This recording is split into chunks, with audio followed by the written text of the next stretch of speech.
The Battle of Hubbardton was an engagement in the Saratoga campaign of the American Revolutionary War fought in the village of Hubbardton, Vermont. Vermont was then a disputed territory sometimes called the New Hampshire Grants, claimed by New York, New Hampshire, and the newly organized and not yet recognized but de facto independent government of Vermont. On the morning of July 7, 1777, British forces, under General Simon Fraser, caught up with the American rearguard of the forces retreating after the withdrawal from Fort Ticonderoga. It was the only battle in Vermont during the Revolution. The American retreat from Fort Ticonderoga began late on July 5 after British cannons were seen on top of high ground that commanded the fort. The bulk of General Arthur St. Clair's army retreated through Hubbardton to Castleton, while the rearguard, commanded by Seth Warner, stopped at Hubbardton to rest and pick up stragglers. General Fraser, alerted to the American withdrawal early on July 6, immediately set out in pursuit, leaving a message for General John Burgoyne to send reinforcements as quickly as possible. That night Fraser camped a few miles short of Hubbardton, and the German General Friedrich Adolf Riedesel, leading reinforcements, camped a few miles further back. Rising early in the morning, Fraser reached Hubbardton, where he surprised some elements of the American rear, while other elements managed to form defensive lines. In spirited battle, the Americans were driven back, but had almost succeeded in turning Fraser's left flank when Riedesel and his German reinforcements arrived, eventually scattering the American forces. The battle took a large enough toll on the British forces that they did not further pursue the main American army. The many American prisoners were sent to Ticonderoga while most of the British troops made their way to Skensborough to rejoin Burgoyne's army. Most of the scattered American remnants made their way to rejoin St. Clair's army on its way toward the Hudson River. Background: General John Burgoyne began his 1777 campaign for control of the Hudson River Valley by moving an army of 8,000 down Lake Champlain in late June, arriving near Fort Ticonderoga on July 1. On July 5, General Arthur St. Clair's American forces defending Fort Ticonderoga and its supporting defenses discovered that Burgoyne's men had placed cannons on a position overlooking the fort. They evacuated the fort that night, with the majority of the army marching down a rough road toward Hubbardton in the disputed New Hampshire Grants territory. The day was hot and sunny, and the pace was rapid and grueling. Most of the army marched 30 miles to Castleton before making camp on the evening of July 6. British troops give chase. The British general, a Scotsman named Simon Fraser, discovered early on July 6 that the Americans had abandoned Ticonderoga. Leaving a message for General Burgoyne, he set out in pursuit with companies of grenadiers and light infantry, as well as 2 companies of the 24th Regiment and about 100 Loyalists and Indian Scouts.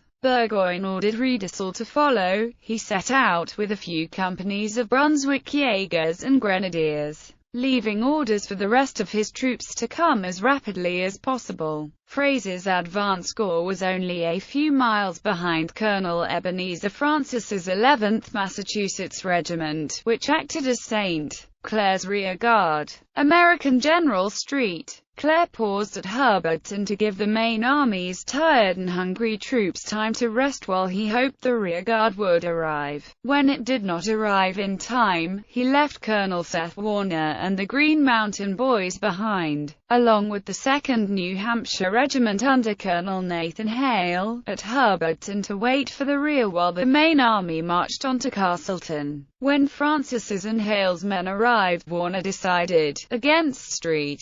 Clair's orders, that they would spend the night there, rather than marching on to Castleton. Warner, who had experience in rearguard actions while serving at Bunker Hill and in the invasion of Quebec, arranged the camps in a defensive position on Monument Hill, and set patrols to guard the road to Ticonderoga. Baron Riedesel caught up with Fraser around 4 p.m., and insisted that his men could not go further before making camp. Fraser, who acquiesced to this as Riedesel was sire to him in the chain of command, pointed out that he was authorized to engage the enemy, and would be leaving his camp at 3 a.m. the next morning. He then advanced until he found a site about 3 miles from Hubbardton, where his troops camped for the night. Riedesel waited for the bulk of his men, about 1,500 strong, and also made camp. Attack. Fraser's men were up at 3 a.m., but did not make good time due to the darkness. Riedesel left his camp at 3 a.m. with a picked group of men, and was still behind Fraser when the latter arrived at Hubbardton near dawn and very nearly surprised elements of Hale's regiment, which were scattered in the early fighting. A messenger had arrived from General Street, Clare, delivering news that the British had reached Skensborough, where the elements of the retreating army had planned to regroup, and that a more circuitous route to the Hudson River was now required. St. Clair's instructions were to follow him immediately to Rutland. Francis's men had formed a column to march out around 7:15 when the British vanguard began cresting the hill behind them. Rapidly reforming into a line behind some cover, the Massachusetts men unleashed a withering volley of fire at the winded British. General Fraser took stock of the situation, and decided to send a detachment around to flank the American left, at the risk of exposing his own left, which he hoped would hold until Riedesel arrived. Riedesel reached the top of another hill, where he observed that the American line, now including parts of Hale's regiment, was in fact pressing on Fraser's left. He therefore sent his grenadiers to support Fraser's flank and directed the Jaegers against the American center. At some point early in the conflict, St.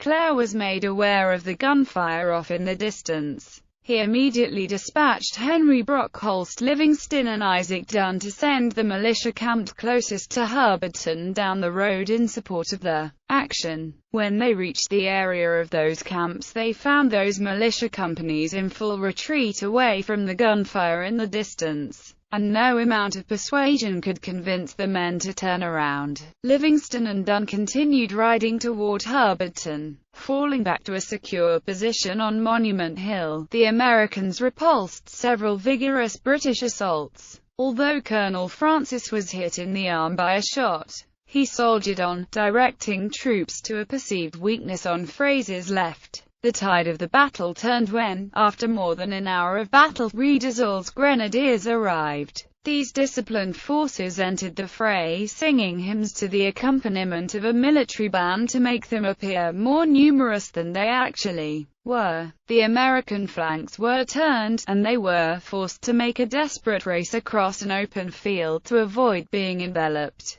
Colonel Francis fell in a volley of musket fire as the troops raced away from the advancing British and scattered into the countryside. Aftermath. The scattered remnants of the American rear laboriously made their way toward Rutland in order to rejoin the main army. Harassed by Fraser's scouts and Indians, and without food or shelter, it took some of them 5 days to reach the army, which was by then nearing Fort Edward. Others, including Colonel Hale and a detachment of 70 men, were captured by the British as they mopped up the scene. Colonel Francis, in a sign of respect from his opponents, was buried with the Brunswick dead. Baron Riedesel and the Brunswickers departed for Skensborough the next day, much to General Fraser's chagrin. Their departure left him in the most disaffected part of America, every person a spy, with 600 tired men, a sizable contingent of prisoners and wounded, and no significant supplies.